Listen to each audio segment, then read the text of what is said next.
Did you know that over 70% of viewers click away within the first 15 seconds? If you stay, you'll discover exactly how to summarize main topic. In this video, I'll show you step by step what you need to solve a problem or reach a specific goal. Stick around because I'll reveal practical tips that can transform your results. Before we start, be sure to subscribe and tell me in the comments where you're watching from. Ready? Let's dive in. In the early morning light of a crisp autumn day in rural Texas, Emily Johnson carefully lifted her weathered straw hat and wiped the thin layer of sweat from her brow. At 72, she was no stranger to hard work. Her family's modest farm had been her home for as long as she could remember. Tall mesquite trees dotted the horizon, and the open fields stretched out toward a shimmering sky that promised another hot day. As Emily walked along the perimeter of her land, checking fences and making sure the livestock was safe, she noticed an unusual disturbance near the edge of the forest. She heard faint rustling coming from behind a cluster of prickly pear cacti and scrub brush. "Jake," she called, turning to her 14-year-old grandson, who had just joined her for the daily routine. "Why don't you come over here and help me check this out?" A curious teenager with sandy blonde hair and boundless energy, Jake hurried to her side. Together, they pushed aside the low-hanging branches and stepped into the shadows beneath the tall pines at the forest's boundary. What they discovered made them both gasp. Lying on the ground, barely able to lift its head, was a German shepherd with matted fur and raw, open wounds. The dog's ribs were clearly visible through its thinning coat, and dried blood had crusted around several gashes on its flank. Emily knelt down gently. "My God," she whispered, her eyes filling with tears. "We need to help this poor creature." Jake reached out cautiously. "Hey there, buddy," he murmured, trying to sound calm despite his shaky voice. The dog responded with a feeble whimper but didn't retreat. It was too weak, seemingly resigned to whatever fate awaited. Emily pulled out her cell phone to call Mike Harrington, an old friend and a retired Army medic who lived a few miles down the road. Mike was a Vietnam War veteran in his late 60s, with a sturdy build and kind eyes that had seen more than their share of hardship. When Emily explained the situation, Mike didn't hesitate. "Stay right where you are," he said. "I'll grab my truck and head over. We'll get that dog to safety."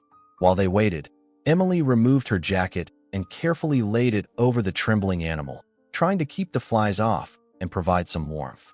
She noticed the dog's ears were torn in places and its paws were red and swollen, as if it had traveled a great distance on rough terrain. "Who would do such a thing?" Jake asked angrily, tears welling in his eyes. Emily had no immediate answer. Within half an hour, Mike arrived, rumbling down the dirt road in his old pickup. He hopped out, grabbed a first aid kit from the back seat, and hurried over. "Well, this fella's in rough shape," Mike murmured, checking the dog's pulse. "But he's breathing steady." With a gentle, practiced touch, Mike cleaned the worst of the wounds, speaking softly to the dog as he worked. "You're all right now, friend. We're going to take care of you." The three carefully carried the German shepherd to Mike's truck, laying it on a thick blanket in the back. The dog let out a soft whine but didn't resist, as if sensing these strangers meant no harm. "I'll drive slow," Mike promised, "so we don't jostle him too much." As they headed back to Emily's farmhouse, the weight of the situation hung in the air. Emily kept glancing over her shoulder, watching the injured shepherd with mounting concern. She couldn't help thinking about how someone could abandon and mistreat a defenseless animal like this. Looking at Jake's worried expression, she resolved silently that they would do everything in their power to nurse this dog back to health, and, if necessary, fight anyone who had done him wrong. After a tense night of nursing the injured German shepherd back to some semblance of stability, Emily woke before dawn to the dog's soft whimpering. She had made a bed for him in a quiet corner of her living room, using old blankets and cushions to provide warmth and comfort. Jake slept on the couch nearby, determined not to leave the dog's side until he was sure the poor animal would pull through. By midday, Emily decided they needed more medical supplies and perhaps some specialized dog food. Although Mike had done all he could with the resources at hand, it was clear the shepherd required ongoing care. Emily instructed Jake to stay at the farmhouse, keep an eye on the dog, and call Mike if anything changed. She then headed into town, driving her dusty pickup along the winding country road toward Lubbock's outskirts, where a small feed store and general market stood. The feed store had been around for decades, a single-story, tin-roofed building with faded signs advertising seeds, fertilizers, and pet products. As Emily parked and approached, she noticed a handful of locals inside, chatting about the weather and the upcoming high school football game. Stepping in, she nodded a polite greeting to old Mr. Gonzalez, who sat on a wooden chair by the entrance, whittling a small piece of cedar. "Emily, good to see you," he drawled, looking up over his glasses. "How's the farm treating you these days?" She forced a small smile. "Not too bad, Mr. Gonzalez. Just had an unexpected guest show up, an injured German shepherd." The older man's face clouded. "Heard about a few neglected animals showing up around these parts," he said quietly, pursing his lips. "Ain't right." Emily nodded in agreement, then made her way to the counter, gathering the supplies she needed: antibiotic cream, bandages, high-nutrient dog kibble, and a few canned meals recommended for dogs in recovery. The feed store's owner, a middle-aged woman named Brenda, watched her carefully. "You get a new dog, Emily?" Brenda asked, scanning the items. "That's a lot of medical stuff." Emily exhaled. "Actually found him out by the woods on my property.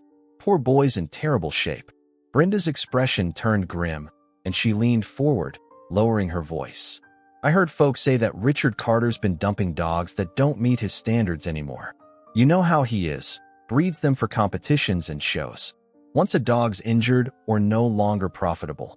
She left the sentence hanging, but the implication was obvious. Emily felt a surge of anger tighten in her chest. Richard Carter was one of the wealthiest ranchers in the region. He owned prime cattle land and was known for his show-quality dogs, but stories of his callous disregard for animals had circulated in hushed whispers for months. No one had ever confronted him publicly, though. He donated money to local events, had friends in high places, and brandished his influence like a shield.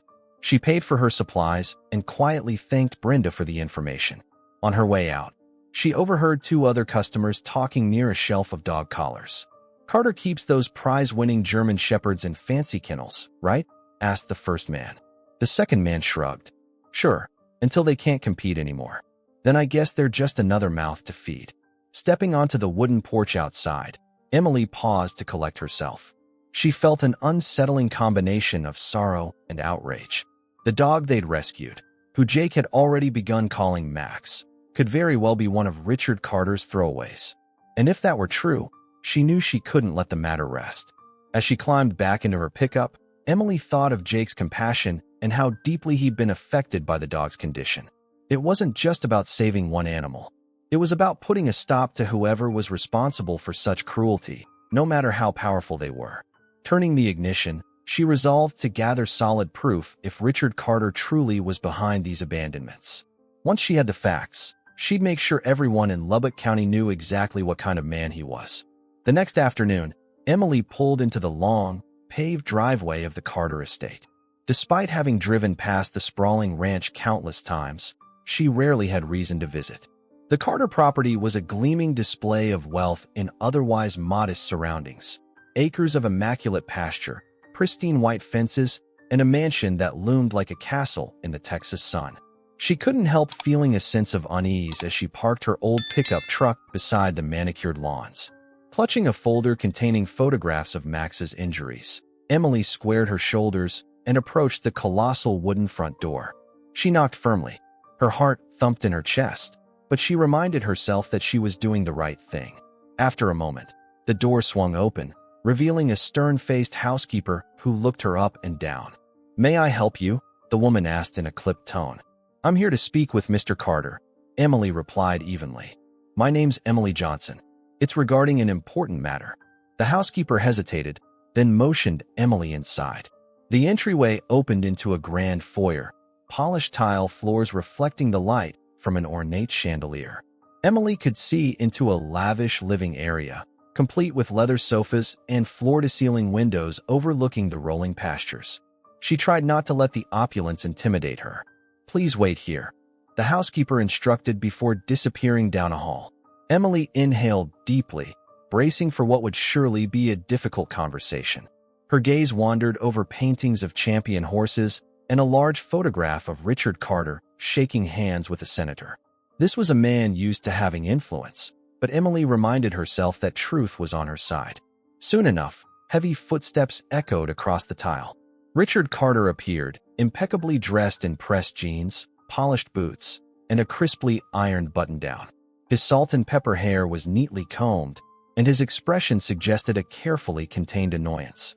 "Mrs. Johnson, isn't it?" he said with a forced smile. "What brings you all the way out here?" Emily cleared her throat. "Mr. Carter, I'll get right to the point. A few days ago, I found an abandoned German shepherd, injured, malnourished, on my property. People in town say you might have something to do with abandoned dogs." She carefully opened the folder and held up a photo showing Max's raw, open wounds. "Does this dog look familiar to you?" Richard's smile didn't waver, but the tension in his jaw was unmistakable. He glanced at the photo for a moment before waving it away dismissively. "We breed many dogs here, Mrs. Johnson, all top-quality animals from champion bloodlines. If a dog is hurt on my watch, it's properly cared for. I have no idea why anyone in town would accuse me of such atrocious acts." Emily felt her blood boil. "There's a pattern, Mr. Carter. Several neighbors have reported finding dogs in similar conditions. And rumor has it you discard animals once they lose their value. If you're responsible, you need to stop." A flicker of anger flashed in Richard's eyes. He laughed, though there was no warmth in it. "Rumors, Emily. That's all you have. Don't waste my time with gossip. I have real business to attend to." Emily refused to back down. "This isn't gossip when I'm holding evidence," she said, tapping the photos in the folder. "I can't just let this go." Before Richard could respond, a tall, broad-shouldered man strode in from another room. His rough, weather-beaten face and hard stare made Emily step back instinctively. She recognized him from around town, Tom Briggs, Carter's longtime foreman. Tom folded his arms and eyed Emily coldly. "Problem here, boss?" Richard gave a dismissive wave. "Just a misunderstanding. Mrs. Johnson is accusing me of things she can't prove." Tom's lips curled into a sneer. "Best not to go poking your nose in places it don't belong, ma'am. Folks out here mind their own business for a reason." The unspoken threat hung heavily in the air. Emily's fingers tightened around the folder. "I'm only after the truth," she said calmly. Richard turned away, dismissing her like a bothersome fly. "Well, I'd suggest you find it elsewhere. Good day, Mrs. Johnson." Tom stepped aside to let her pass, but leaned in just enough to make sure she heard him murmur, "Drop it. You don't want trouble." Chest tight and heart pounding, Emily walked back to her truck. As she climbed into the driver's seat, she forced herself to remain composed. She refused to be intimidated. One look at the photos of Max's suffering reminded her why she'd come here. No matter the threat, no matter the consequences, she would not abandon her quest for justice. Back home at the farmhouse, Emily sat at her kitchen table with a cup of coffee growing cold by her elbow. Jake hovered nearby, feeding Max small pieces of boiled chicken to keep the dog's strength up. Mike Harrington had stopped by earlier to check on Max's injuries, leaving them with instructions to keep the wounds clean and watch for any signs of infection. Despite the gravity of the situation, there was a flicker of hope in the air. Max was eating more steadily now, and the glazed look in his eyes had begun to clear. Still, Emily's mind buzzed with anger and determination after the run-in with Richard Carter. She opened a spiral notebook, flipping past blank pages until she found a fresh one for her notes. "Jake," she said, gesturing for her grandson to join her. "We need to document everything. Every wound, every scar, any sign of neglect. And then we have to talk to folks around town who might have come across other dogs like Max." Jake nodded, pulling out his phone. "I already took pictures of his injuries earlier. We can keep a day-to-day record so people see how bad he was when we found him and how he improves." He reached over and patted Max's head gently. "We'll make sure nobody can say this was an accident." Emily smiled at him, pride shining in her eyes. At 14, Jake was still a kid in many ways, but moments like these reminded her how responsible and caring he could be. "Good thinking," she said. "Let's also write down every detail we have, where we found him, what time, what condition he was in, everything." As the afternoon sun cast long shadows across the yard, Emily and Jake hopped into her truck and headed into town to speak with locals. Their first stop was Ms. Ramirez, an elderly neighbor who lived about a mile away. Rumor had it she'd come across an abandoned border collie a few months prior.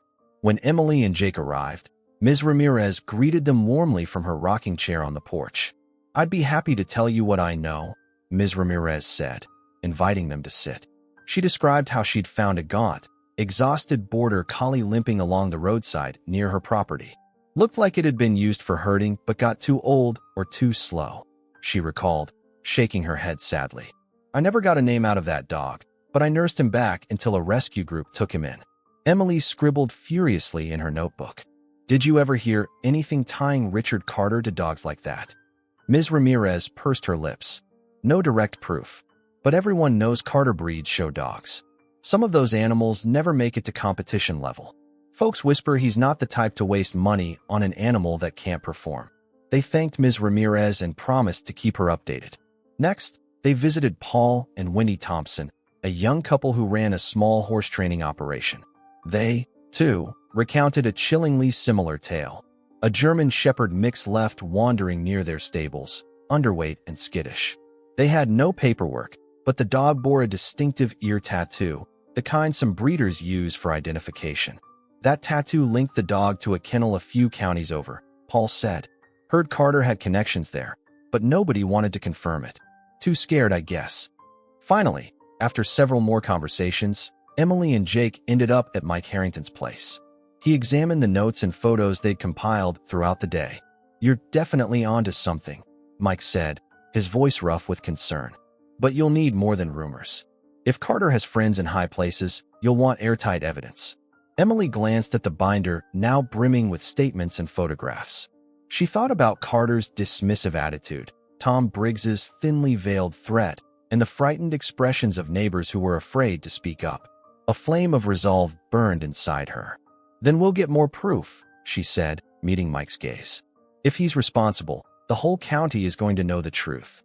Jake gently stroked Max's head, who sat by his feet, ears pricked up as if sensing the tension. The dog was improving, but the scarred patches on his body remained a stark reminder of what neglect and cruelty could do. Emily stood, steeling herself for the next steps. They had the beginnings of a case against Richard Carter, and with the community starting to rally behind them, she felt more certain than ever that they could bring him to justice. Emily woke at the crack of dawn, her mind already racing with thoughts of everything that had to be done. After days of gathering evidence, photographs of Max's injuries, statements from neighbors, and notes on the pattern of abandoned dogs, she felt a surge of both anxiety and determination.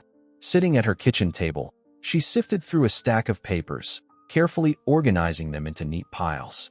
Her plan was to share the story publicly, exposing the alleged cruelty of Richard Carter in a way that no one could ignore. By midday, she had decided it was time to contact Chris Ramirez, a bright young reporter for the local Lubbock online news site. She'd known Chris since he was a kid running around town with a camera slung around his neck, snapping photos of high school football games and local festivals. Now, in his early 20s, he'd become known for digging into issues that the larger media outlets tended to overlook. When Emily called him, Chris answered in a slightly breathless voice. Emily, hey, it's been a while. Everything okay out at the farm? She hesitated for a moment, looking around at the photos of the traumatized German Shepherd she'd pinned to her corkboard. I've got a story for you, she said slowly, and it's a tough one. I wouldn't be asking if it wasn't important. Go on, Chris prompted, his tone shifting from friendly familiarity to professional interest. Emily took a breath. It's about Richard Carter, she began. I believe he's involved in a pattern of abandoning and neglecting dogs, German Shepherds, and other breeds, once they're no longer profitable to him. I've got photos, statements, everything. A brief silence followed on the line before Chris answered. I've heard rumors about Carter, but nobody ever brings hard evidence. If you're serious, I need to see all you've got. This could be big. They agreed to meet that very afternoon at the farmhouse. Emily spent the next couple of hours tidying up her living room, though there was no erasing the faint smell of antiseptics and dog medicine. Max lay in a soft bed near the window, watching her with cautious eyes that seemed more alert by the day. Shortly after 3, a battered Jeep pulled into the gravel driveway. Out stepped Chris, a tall, lean figure with dark hair and a laptop bag slung over his shoulder. Emily. He greeted her, shaking her hand firmly and then nodding at Jake, who hovered nearby. You must be Jake? Heard a lot about you. Jake returned the nod, trying to appear more confident than he felt. I helped take care of Max, he said, pointing to the recovering shepherd. "He's doing better, but when we found him, I wasn't even sure he'd make it." Chris knelt by Max, offering the dog a gentle pat on the head. "Hey, buddy," he said softly. He spent the next half hour examining Emily's carefully compiled documentation. He scrolled through dozens of photos on Jake's phone, each one labeled with a date and description. He read the handwritten accounts from neighbors who had discovered similarly abandoned dogs, carefully noting the repetitive pattern of injuries and location. By the time he looked up, there was a deep furrow between his brows. "This is serious," Chris said, glancing between Emily and Jake. "If Carter's been doing this for years, people need to know. But you realize he has a lot of pull in this region. He's not going to just roll over and admit to anything." Emily's eyes flashed with determination. "I know he'll fight back. He's already tried to intimidate me." She recounted her confrontation at Carter's estate and the threat from his foreman, Tom Briggs. "But I won't be bullied, Chris. For the sake of Max and all those other dogs, this story needs to see the light of day." Chris nodded, lips pressed into a thin line.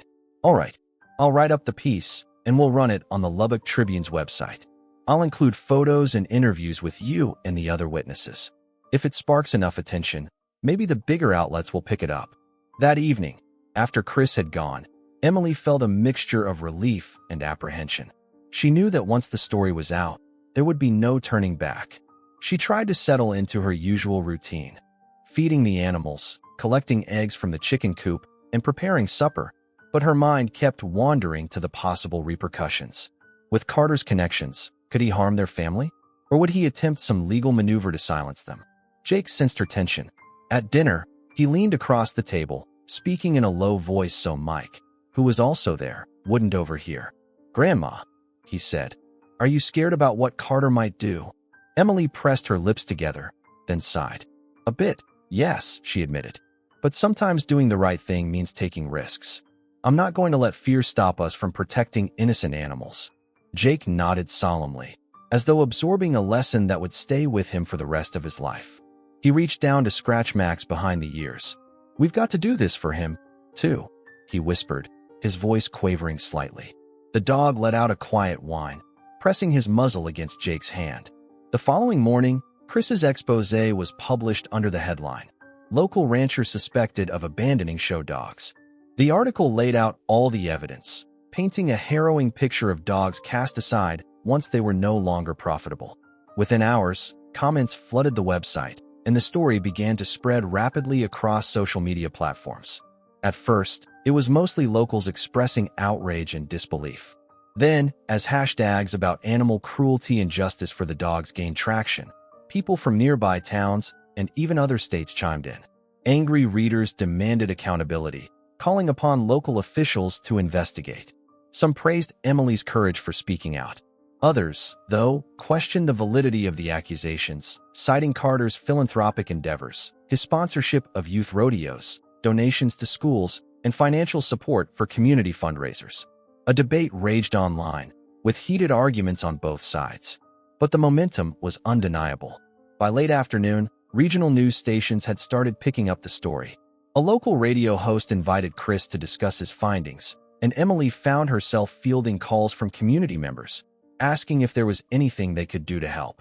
She directed many of them to local rescue groups in need of supplies, volunteers, and donations. The most surprising call, however, came from the sheriff's office. Deputy Richards, a soft-spoken man Emily had known for years, was on the line. "Emily," he said, a note of cautious respect in his voice. "We saw the article. The sheriff wants to open a preliminary investigation into Mr. Carter's kennels, based on the evidence Chris published. We'd like to arrange a time to speak with you and, if possible, any of your witnesses." Emily's heart soared. Finally, something concrete was happening. She assured Deputy Richards that she would cooperate fully, providing all the documentation they had gathered. As soon as the call ended, she looked at Jake, who sat at the kitchen table, fiddling with the corner of a dog-eared photograph of Max. "We're doing it," she said softly. "People are listening." Jake stood up and walked over, hugging his grandmother tight. "I told you we'd make a difference," he said, his voice trembling with equal parts excitement and nervousness.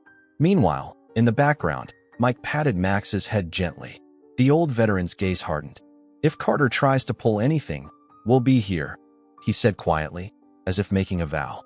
This isn't just about one dog anymore. It's about all of them. They didn't know exactly how the coming days would unfold, whether Richard Carter would lie low, lash out, or attempt to discredit them altogether. But the story was out now, and the public outcry was growing. As the sun dipped below the horizon, casting long shadows across the farm, Emily allowed herself a moment of cautious optimism. The seeds of justice had been planted, and with the power of a united community, she believed they just might have a chance at making the truth prevail. The days following Chris's exposé felt electric with anticipation, like a distant storm gathering strength on the open plains. Emily woke up every morning half expecting to hear that the authorities had already descended on Richard Carter's estate. Instead, the news cycle churned with fierce debates, online petitions, and fresh calls for justice. Across social media, outraged citizens demanded an official investigation, tagging local politicians and the sheriff's office in their posts. While some onlookers were skeptical, suggesting that money and influence might bury the truth, others insisted the public eye wouldn't be so easily turned away this time. Finally, one warm morning, the call Emily had been waiting for arrived. Deputy Richards's voice carried an unusual urgency. Mrs. Johnson, the sheriff's department, along with an animal rescue team, is heading out to Carter's ranch tomorrow morning. We'd like you and Jake to be available if we need any clarification. His words were cautious, yet resolute. We're not sure what we'll find, but the allegations are serious enough to warrant a thorough search. Emily thanked him and hung up, feeling a swirl of relief and dread. She glanced at Jake, who was busy tending to Max in the living room. Max's coat now shone with a healthier sheen, and though his wounds were still healing, he had regained much of his strength. Whenever Jake called his name, the German shepherd trotted over, tail wagging tentatively. It was a bittersweet reminder of the progress they'd made and the cruelty he'd endured. That night, Emily slept fitfully, replaying possible scenarios in her mind. What if the authorities found nothing? She was certain Carter had neglected dogs before, but had he hidden his tracks too well? And if they did find evidence, how would Carter react? The memory of Tom Briggs's quiet threat echoed in her thoughts, sending a chill through her. Nevertheless, her resolve stood firm. It was time for the truth to come out, one way or another. The morning of the inspection at dawn, Emily and Jake prepared to drive over to the Carter ranch. Mike insisted on joining them, citing that his medical experience with injured animals might be useful, and that he wanted to protect them if tempers flared. As they rolled down the dusty roads, the sky glowed with an orange hue, a strange calm settling over the fields. But at the Carter estate, calm was nowhere to be found. Squad cars, unmarked SUVs, and an animal rescue van lined the extensive driveway. Sheriff Dean Walters, a tall, stoic man with a weathered face, was briefing his deputies near the main entrance. With them stood a team from an animal welfare organization, 2 veterinarians, a few volunteers armed with crates and leashes, and the group's director, who appeared resolute yet nervous. Richard Carter himself stood in front of the house, arms folded, jaw clenched. Beside him loomed Tom Briggs, wearing a scowl that deepened at the sight of Emily and her companions. "You have no right," Carter growled at the sheriff, though he kept his voice measured enough for those close by to hear. "This is private property. My lawyers will be in touch." Sheriff Walters adjusted his hat, meeting Carter's glare evenly. "We have a warrant, Mr. Carter," he said, holding up a stack of papers. "We have sufficient cause to believe there are multiple animals here in poor conditions. Now kindly step aside." Mike, Jake, and Emily remained by the perimeter while the authorities split into groups. One team headed toward the large kennels near the back of the property. Another group moved through the mansion itself, presumably checking for any hidden areas where animals might be kept. Emily's heart pounded as she saw the rescue volunteers carrying water, first aid kits, and heavy-duty leashes. Within minutes, raised voices echoed from the kennel area. Emily and Jake glanced at each other, anxiety knitting their brows. They stepped closer, careful not to cross the barrier formed by uniformed deputies. Through the chain-link fence, they glimpsed row after row of kennels, some brand new, outfitted with fresh straw, and others that looked battered from years of use. Far too many were occupied by dogs in various states of neglect. A German shepherd with matted fur barked and lunged at the fence, as if both frightened and desperate for attention. In another enclosure, a pair of emaciated Rottweilers paced nervously, their ribs pronounced under their dark coats. A volunteer gasped audibly, turning to wave over one of the veterinarians. "These dogs look like they haven't been fed properly in weeks," she exclaimed, voice trembling. The veterinarian crouched by the fence, gently coaxing one of the Rottweilers closer. "Easy there," he murmured, reaching through the chain link to scratch the dog's ears. The Rottweiler whimpered, tail wagging uncertainly.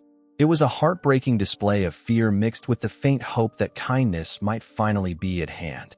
Meanwhile, deeper into the property, another group discovered a shed that Carter's men had insisted was used solely for storage. Inside, they found crates, some empty, others occupied by injured, malnourished dogs. The stench of urine and feces hung in the air, so overpowering that more than one deputy covered their mouth and nose. Deputy Richards emerged, shaken but resolute. "Get all these animals out of here," he ordered the rescue workers. "We need to photograph everything." Richard Carter's shouts grew louder. "This is a witch hunt. Those dogs are under professional care. I've got records, vaccination papers, everything." He tried to charge forward, but Sheriff Walters and two deputies blocked his path. "You'll have your chance to explain," Sheriff Walters said, his voice laden with quiet authority. "For now, we're documenting the conditions. If you've truly done nothing wrong, then let the evidence speak for itself." Tom Briggs looked like a coiled spring, fists clenched at his sides. He shot a venomous glare in Emily's direction. "This is your doing," he spat. "You're going to pay for this. You and that reporter."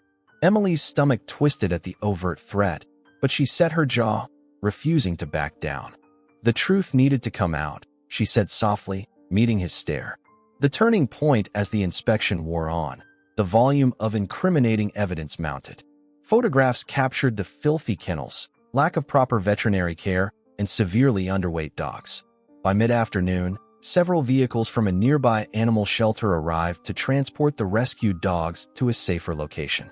The presence of so many law enforcement and animal welfare personnel indicated a gravity that could no longer be brushed aside as rumor.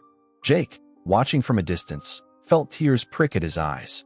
For all his anger toward Carter, seeing the sheer number of suffering animals was overwhelming. He thought about Max, remembering how close to death the dog had been when they found him. "Grandma," he said in a shaky whisper, "this is worse than I thought." Emily put a hand on his shoulder. "I know," she murmured. "But look at all these folks, Jake. They're here to help. This is what we needed." Mike stepped up beside them. "Carter won't talk his way out of this," he said, nodding toward the flurry of activity. "Too many witnesses, too much evidence. He's finished."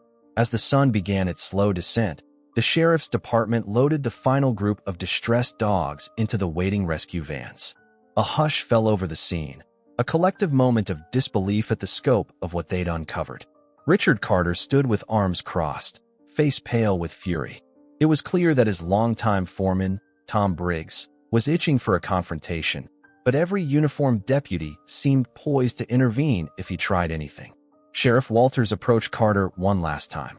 "Mr. Carter, based on what we've seen here today, we're placing you under investigation for multiple counts of animal cruelty and neglect. You'll be hearing from us, and likely the district attorney, very soon." Carter spluttered, turning red. "My lawyers can contact our office," the sheriff interrupted, nodding to one of his deputies. "Escort Mr. Carter back inside. We'll secure the property for further investigation." Aftermath and consequence. It wasn't an outright arrest at that exact moment. Procedures and paperwork still had to be handled, but everyone on scene knew it was only a matter of time. The weight of undeniable proof had crushed Carter's denials. As the official vehicles began to roll away, Emily, Jake, and Mike lingered at the edge of the driveway. Rescue workers gently guided the trembling dogs into crates, whispering soothing words. Even from a distance, the animals' relief was almost palpable. For the first time in who knows how long, they were in caring hands. Emily caught sight of Chris Ramirez, the young reporter, snapping photographs with a grim expression on his face. He paused, turning to acknowledge her. "This is just the start, Emily," he said, raising his voice over the hum of engines. "But it's a big step. People will want to see these animals recover. They'll want to know Carter's being held accountable." She nodded, grateful for his tenacity in reporting the story. Thanks, Chris. I appreciate everything you've done. Jake rubbed his eyes, exhaustion and emotion catching up to him. Come on, Grandma, he said, tugging gently on her sleeve. We should get home. Heading back to the pickup, Emily cast one last glance at the Carter mansion. The man who'd once lorded over this land with unchallenged power now faced a scandal that threatened his entire livelihood. The brand-new kennels and gleaming facade would no longer mask the suffering hidden behind them. In the rearview mirror, Emily glimpsed Tom Briggs pacing like a caged animal by the fence, hatred etched in every line of his posture. She couldn't deny a flicker of fear, but a stronger sense of resolve coursed through her. For Max, and for all the other dogs who had endured unspeakable cruelty, this was the moment that turned rumors into truth and hushed whispers into a resounding cry for justice. Despite the weight of the day, Emily felt a quiet surge of triumph. She placed a hand on Jake's shoulder, reassuring him as she started the engine. We did the right thing, she said, her voice resolute. No matter what happens next, remember that. And with that, they drove away, leaving the once imposing ranch behind them, a place now stripped of its polished reputation, soon to be known for the crimes it harbored and the animals it betrayed. In the weeks following the police inspection at the Carter Ranch, a guarded sense of relief settled over Emily's farm. Although Richard Carter had not yet been formally charged, the evidence gathered was overwhelming, and legal proceedings seemed imminent. Social media continued to buzz with updates on the rescued dogs, many of which were now recovering in local shelters or foster homes. Supporters from surrounding counties donated money, blankets, and food, bolstering the rescue organizations that were stretched thin by the sudden influx of abused animals. During this time, Max underwent a remarkable transformation. The once gaunt German Shepherd, whose ribs had jutted out in harsh angles, now displayed a healthy, growing coat and newly found energy. Under the care of Emily, Mike, and Jake, he gradually emerged from his shell. Some nights, they would hear him whimper in his sleep, perhaps reliving the trauma of his past, but by morning, he always greeted them with tentative tail wags and gentle nudges. One bright afternoon, Emily was in the yard, tending to her rose bushes, when she heard the crunch of tires on gravel. Looking up, she saw a small sedan pull up beside her weathered pickup truck. Out stepped a young woman, maybe in her early 20s, with auburn hair pulled into a loose ponytail. She paused, scanning the yard with an anxious gaze before spotting Emily. "Ma'am," she called, stepping forward hesitantly. "Are you Mrs. Johnson?" Emily set down her gardening gloves and walked over, extending a hand. "That's me. Can I help you with something?" The young woman nodded, her voice trembling slightly. "My name's Olivia Gardner. I heard about a German shepherd you rescued. One that might have come from Richard Carter's place." Emily felt her heart quicken. She had never laid eyes on Olivia before, but something in the woman's expression suggested this was more than a casual inquiry. "Yes, we did take in a shepherd we call Max. He's recovering inside. Would you like to see him?" A flicker of hope crossed Olivia's face. "Please," she said softly. Emily ushered her into the farmhouse, where Max rested near the living room window. At the sound of unfamiliar footsteps, he lifted his head, ears pricked. Olivia drew in a sharp breath, covering her mouth with one hand. Tears welled in her eyes almost instantly. "Oh my God," she whispered. "That's Duke. I'd recognize him anywhere." Jake, who had been reading on the couch, stood up abruptly. "You know Max?" For a long moment, Olivia seemed too overcome to speak. She approached slowly, letting Max sniff the back of her hand. "Duke," she murmured in a choked whisper. "My dad sold him to Carter about 5 years ago. I never forgave him for that. Duke was my dog. I was only 16, and I had no say in the matter." Emily's eyes widened. She could see the tears in Olivia's eyes and the tenderness with which she now stroked Max's ears. The dog looked back at her, tail swishing uncertainly. "You believe this is the same dog?" Emily asked gently. "He's been through a lot." Olivia nodded firmly. "He had a scar on his left hind leg from when he got caught on a barbed wire fence as a puppy. Does he still?" Jake carefully showed her the small scar, partially hidden by new fur. Olivia's breath caught, and she knelt beside Max, burying her face in his neck. "It's him," she cried. "Duke was always so gentle. When my dad sold him, I tried to track him down, but Carter's staff just ignored me. I never knew what became of him, until I saw the article and the pictures online.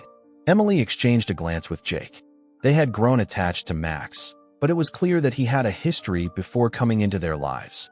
A history with someone who genuinely cared for him. Why did your father sell him? Emily asked softly, wanting to understand. Olivia sighed, standing up and wiping her cheeks. Money, she replied bitterly. Dad wasn't a bad man, but times got tough. Carter offered a good price for a strong young shepherd with potential for herding and maybe even shows. I was devastated, but I was a kid and couldn't stop him. A thoughtful silence fell over the room. Jake broke it first, looking at Max, Duke, and then at Olivia. So what happens now? Before Olivia could answer, Mike stepped in from the porch, having overheard part of the conversation. He gave Olivia a curt nod, then looked at Emily, who returned a pensive stare. There was no denying Olivia's emotional bond with the dog. The moment she walked in, Max had shown a familiar recognition, his body language shifting from cautious to somewhat relaxed, as if reconnecting with a long-lost friend. I came here because I wanted to see if Duke was truly alive, Olivia explained shakily. I guess I also hoped I could bring him home. She paused, noticing Emily's uncertainty. I mean, I know you've cared for him, and I'm so grateful for that. But if there's a chance he still remembers me, I want to give him a safe, loving home. A real home. Emily felt a pang in her chest. The thought of losing Max was heartbreaking, especially after all they'd been through. Yet she also recognized that Olivia and the shepherd shared a past, a connection forged long before Emily found him half dead in the woods. I understand, Emily said finally, forcing herself to remain calm. But it has to be his choice. Olivia frowned, not entirely sure what Emily meant. Mike spoke up, resting a comforting hand on Emily's shoulder. We've been talking about what's best for Max. We've noticed he's bonded with Jake here, but clearly, there's something between you two as well. Maybe we should let him decide. Jake's expression wavered between acceptance and sorrow. He looked to his grandmother, who nodded, confirming the plan they had already begun to piece together in private conversations. We'll let Max, Duke, choose, Emily repeated. He's not just a piece of property. He's part of the family, and he should be wherever he's happiest.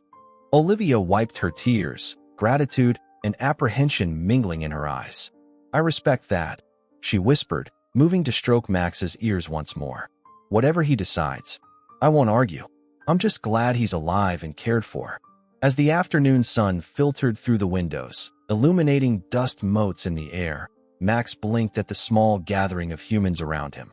He seemed oddly calm, as if sensing this was a pivotal moment in his life, one that would determine his future. Emily's heart pounded at the thought of letting go, but she consoled herself with the knowledge that they would do what was truly right for the dog who had brought them all together in the first place. Late the next morning, the Texas sun blazed high in the sky, casting long shadows across Emily's farm. Dust motes floated in the warm, golden light that spilled onto the porch, where Emily, Jake, Mike, and Olivia stood in a hushed, nervous anticipation. Max, also known as Duke to Olivia, lay at the threshold, ears perked at the mix of familiar and unfamiliar voices. For days, they had pondered how best to determine Max's future, and Emily had finally settled on a plan. She would allow the German shepherd to choose whom he wished to stay with, in a setting that would feel natural and free of pressure. Jake could hardly sit still, shifting his weight from foot to foot. He understood the logic, even if it felt unfair. After all, he was the one who had fed Max those first small bites of boiled chicken, had kept watch over him throughout restless nights. But he also recognized that Olivia had history with the dog, old memories, a bond that predated Max's time with them. Letting Max decide seemed the only way to respect everyone involved, including the dog himself. Are we really doing this? Olivia asked softly, glancing at Emily. She had spent the night at a nearby motel, torn between her desire to leave with Duke immediately and her respect for the family's process. In her hand, she clutched a thin leash, the same one she had used on Duke when he was just a rambunctious puppy. Emily nodded, pushing aside her own rising emotions. She laid a gentle hand on Olivia's arm. Yes, she said. We've all come too far to force anything. He should go where his heart leads him. Mike, always the voice of calm and reason, cleared his throat. Let's head out to the field, he suggested. That way, Max can move freely without feeling cornered. They walked in subdued silence, crossing the yard and navigating the rutted path that led to the open pasture behind Emily's barn. The midday heat shimmered on the tall grasses, and cicadas buzzed in the distance. It was a tranquil, if tense, setting for what they were about to do. Emily stopped a few yards into the pasture, removing her hat to wipe away a bead of sweat. She gestured to Jake and Olivia. All right, let's set up as we discussed. Mike will stand with me over here near the barn. Jake, you'll wait on one side of the clearing, and Olivia, you can wait on the other. Both Jake and Olivia wore uneasy expressions. This moment felt monumental, like a silent, high-stakes test. Mike took a few steps away with Emily, giving Jake and Olivia plenty of space. Max padded along behind them, sniffing at the grass. He paused midway, cocking his head as if trying to interpret the human's sudden changes in behavior. Jake positioned himself on one end of the field, kneeling down and calling out gently, "Max, come here, boy." His voice was soft, but carried a note of pleading. Meanwhile, Olivia moved to the opposite side and crouched low, holding out the old leash. "Duke," she said, her voice quivering. "Come on, sweet boy. It's me." For a long, heart-stopping moment, Max simply stood there, tail held low, uncertain. He looked from Jake to Olivia, ears swiveling at the sound of his two different names, one representing the life he'd known in the recent months, the other a fragment of a past that had seemed lost. Emily watched with bated breath, her hands clasped tightly at her waist. She prayed that however Max chose, both Jake and Olivia would find peace in his decision. Mike kept an arm around her shoulders, as though sensing she might need steadying.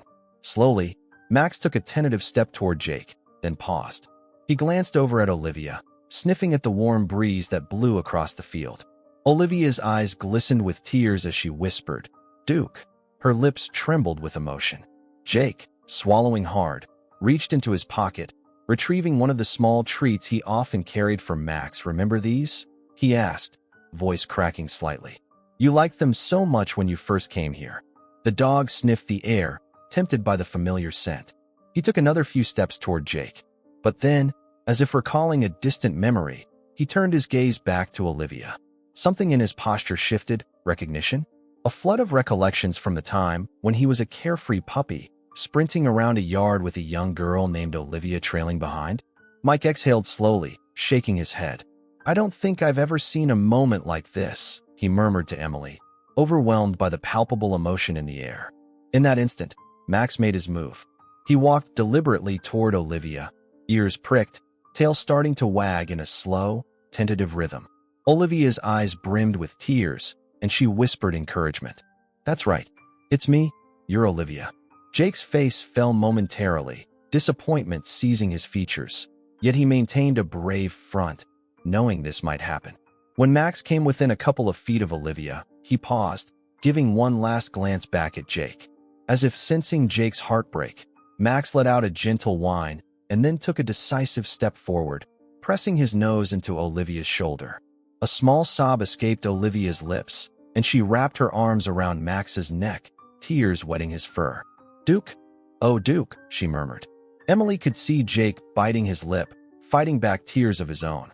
After all their shared experiences, the dog he called Max had, in the end, chosen his first family. For a moment, no one spoke. The only sounds were the cicadas in the distance and the soft sigh of the wind through the pasture. Jake forced a smile, his eyes shining with unshed tears. "He remembers her," he said quietly, pushing a shaky breath past his lips. "That's how it should be." Emily's heart ached as she watched the tender reunion, but she also felt an unexpected flicker of relief. She knew how deep her bond with the dog ran, yet seeing this reunion reminded her that Max, Duke, had a history that went beyond his time on the farm. Ultimately, giving him the freedom to choose had granted him the happiest outcome possible. As Olivia rose to her feet, Max staying close at her side, she looked over at Jake with gratitude and sadness mingling on her face. "Thank you," she whispered, her voice thick with emotion. "I know this can't be easy, and I'm so grateful you saved him." Jake offered a nod. "Just promise me you'll take good care of him, and maybe let me visit sometime." Olivia sniffled, nodding earnestly.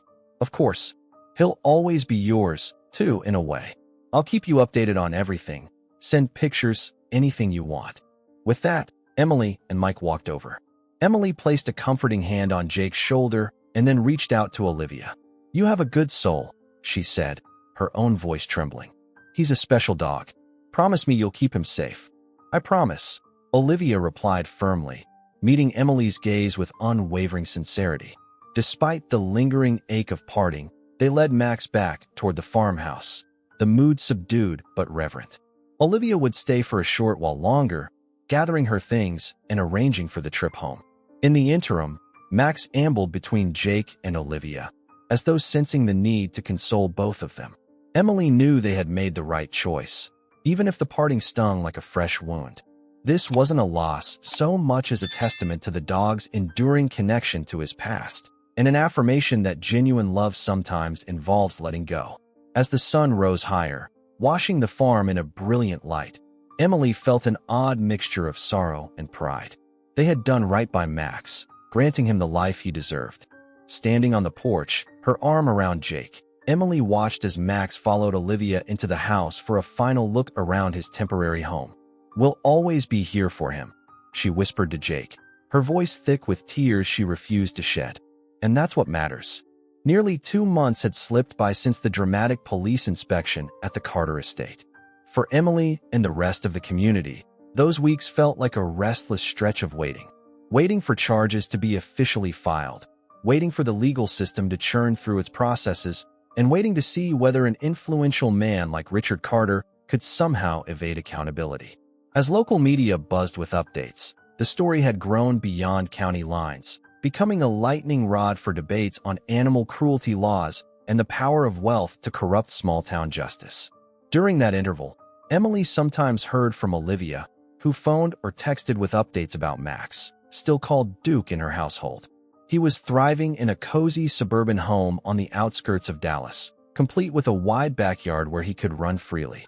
The dog's coat had regained its former luster, and his timid demeanor had all but vanished. Whenever Emily felt the ache of missing him, she took comfort in these updates, always sensing how loved he was by the owner who had never truly stopped searching for him. Jake, meanwhile, poured his energy into volunteer work with a local animal rescue group, assisting with the dogs that had been seized from Carter's property. The rescue group had set up makeshift kennels in an unused barn on the outskirts of town, donated temporarily by a sympathetic rancher, to house the sudden influx of neglected canines. Every day after school, Jake arrived to walk the dogs, feed them, and offer them the affection they had so sorely lacked. Emily marveled at the transformation in her grandson. The teenager who once whined about farm chores now exuded a compassionate maturity well beyond his 14 years.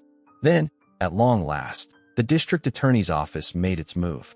Across local television channels and newspaper headlines, the announcement spread like wildfire.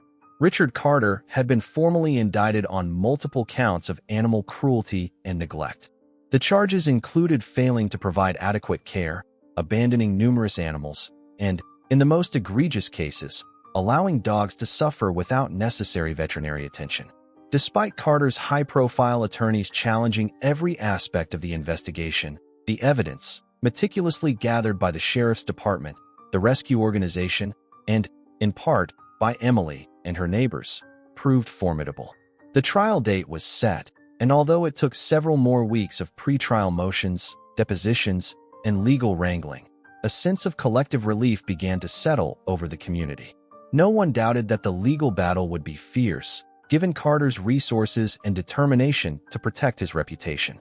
Yet the tide of public opinion had long since turned against him. Petitioners, activists, and journalists camped outside the courthouse, their signs and cameras a constant reminder that the public was watching. When the trial finally commenced in the modest Lubbock County Courthouse, the gallery was packed with spectators, local farmers, animal welfare advocates, and journalists who had made the trip from larger Texas cities. Emily took a seat near the front, accompanied by Mike on one side and Jake on the other. She noticed a few of the neighbors who had spoken out about abandoned dogs in the past sitting nearby, nodding in support. It felt like the entire county had banded together, refusing to let this case fall into obscurity. Carter arrived each day in immaculate suits, flanked by a team of stern-faced lawyers. He rarely acknowledged the crowd, maintaining an air of imperious detachment. On the witness stand, however, his composure faltered as the prosecutor displayed photo after photo of emaciated dogs, referencing veterinary reports that documented their injuries. One by one, neighbors took the stand to recount finding abandoned or injured animals near their properties, testimonies echoing Emily's own account of discovering Max in the woods. When it was Emily's turn, she walked forward with an unsteady heart, but her voice never wavered. She described finding Max, half dead and riddled with wounds. She outlined the efforts she and Jake made to save him. Most importantly, she recounted her subsequent confrontation with Carter, including Tom Briggs's menacing visit. All the while, the prosecutor guided her gently through her testimony, ensuring each piece of evidence fit neatly into the broader narrative of neglect. Throughout it all, Carter's lawyers tried to discredit the witnesses, suggesting that any number of breeders or irresponsible pet owners could have been responsible for these dogs. But the cross-examination rang hollow. Too many pieces of evidence: ear tattoos linking dogs to Carter's breeding lines, statements from former ranch employees, and medical records that indicated years of systematic mistreatment, painted a damning picture. The trial lasted just under 2 weeks, but for those in attendance, it felt like a grueling marathon. Each new day brought another wave of testimony, a fresh stack of documents, or a disheartening revelation of cruelty. Despite the tension, hope blossomed that perhaps, this time, justice would not be blind to the suffering inflicted by a wealthy rancher. In the end, the jury needed only a single day to deliberate. Emily, Jake, and Mike waited outside the courtroom when the verdict was read, anticipation crackling in the air like an approaching storm. As the jury filed back in, it was impossible to read their expressions, yet Emily prayed with every fiber of her being for accountability. Guilty on all counts, the foreperson pronounced, voice echoing through the hushed room. A collective exhale rippled through the spectators, followed by murmurs of relief. Carter stood rigid, his jaw clenched so tightly that the tendons in his neck looked ready to snap. For all his efforts, for all the money spent on expensive attorneys, the evidence proved insurmountable. The judge's sentencing would come weeks later, but the message was already clear. Animal cruelty was a serious crime, no matter one's social standing. Outside the courthouse, supporters erupted in cheers. Local news cameras captured the moment, broadcasting it across the county and beyond. Emily found herself engulfed in handshakes and tearful hugs from people she barely knew. Through the crowd, she spotted Chris Ramirez, his press badge dangling from his neck, recording the aftermath with a proud smile. Jake, standing beside Emily, let out a trembling breath. "We did it," he whispered. Emily put an arm around his shoulders, tears glistening in her eyes. "We all did," she corrected, looking around at the sea of relieved faces. Though Carter's sentencing was still pending, the trial had shown that even the powerful could be held accountable for their actions. And for the dogs, those voiceless victims who had suffered alone for so long, this verdict was nothing short of a victory. She couldn't help thinking about Max, healthy and safe with Olivia, and about all the other rescued animals now on a path to recovery. Justice wouldn't erase their scars or undo their pain, but it would prevent further harm, and perhaps deter others tempted to put profit above compassion. In the swirl of celebratory chaos, Emily felt a rare sense of closure, an assurance that their fight had not been in vain. And as she left the courthouse, Jake's hand in hers, she knew that this moment would stand as a testament to the power of truth, community, and unwavering moral conviction. A brisk autumn wind rustled across the open fields of Emily's farm, carrying with it the distant sound of cattle lowing and chickens clucking near the barn. Life had slowly returned to a comfortable rhythm since the tumultuous events that had shaken the community. The leaves, turning crimson and gold, littered the ground where Emily now stood, gazing toward the dirt road that led away from the property. It was the same road down which Olivia and Max had driven after his fateful decision, one that both broke and mended Emily's heart all at once. In the weeks and months following Richard Carter's conviction, the town gradually slipped back into its usual routines. Gossip at the feed store centered on the upcoming county fair. Farmers swapped tips on coping with the cooler temperatures and an early frost. Yet, Even as life returned to normal, the effects of Carter's downfall remained a defining chapter in local history.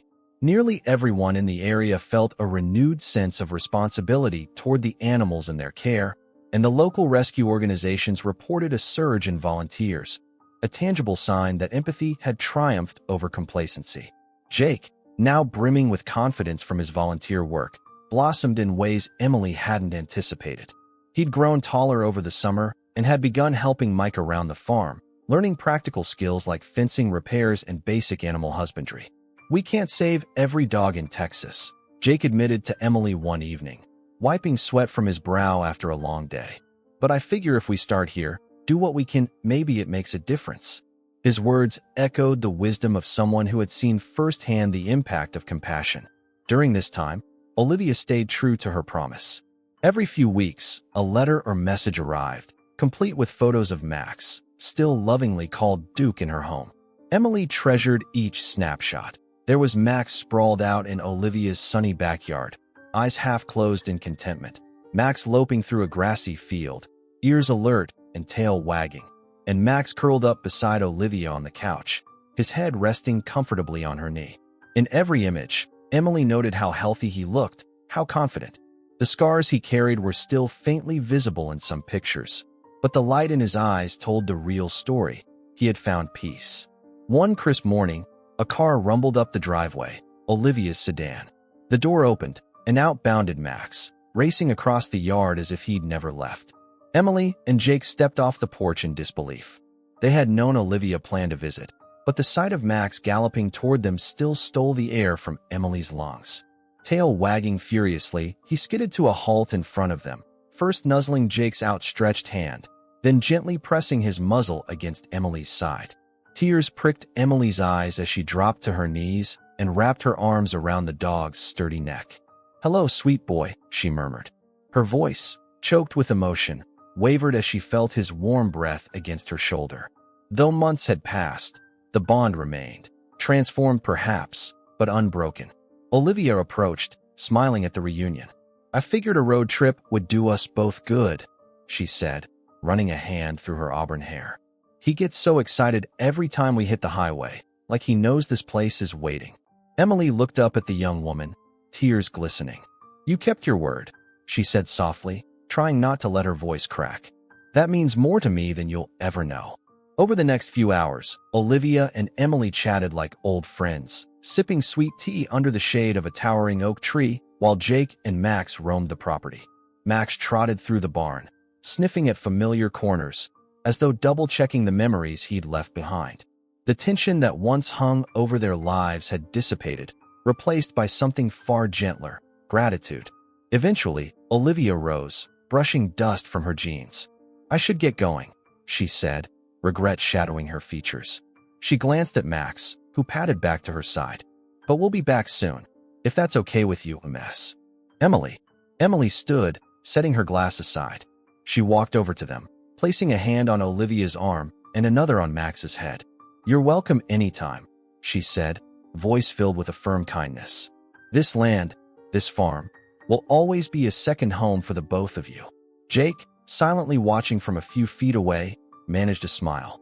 "See you, buddy," he murmured, giving Max one last scratch behind the ears. "Stay out of trouble." The dog, ears twitching, looked between Jake and Olivia as if torn, but after a moment, he pressed his muzzle against Jake's hand one more time, then followed Olivia to the car.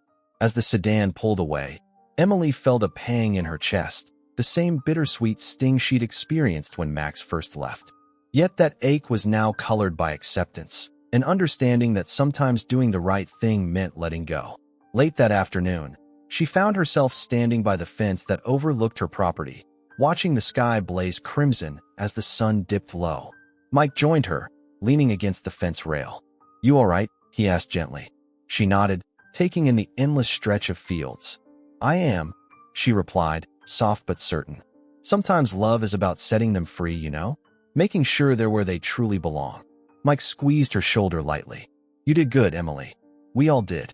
She reflected on the entire odyssey, from that first moment she and Jake found Max dying in the woods, to confronting a powerful man like Richard Carter, to ultimately seeing justice served. At every turn, it had been about more than just saving one dog. It was about standing up for those who could not stand up for themselves. A warm breeze ruffled the strands of Emily's hair as she closed her eyes, letting the peaceful hush of dusk envelop her. She remembered the final image of Max gazing from the rear window of Olivia's car, a silent farewell, but also a promise that their stories would remain intertwined. "Yes," she murmured, her voice carrying softly on the wind. "We did what was right, and that's more than enough."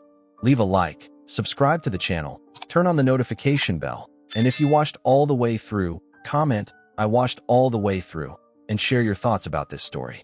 Oh, and don't forget to watch the next video that appears on the end screen. It's really exciting.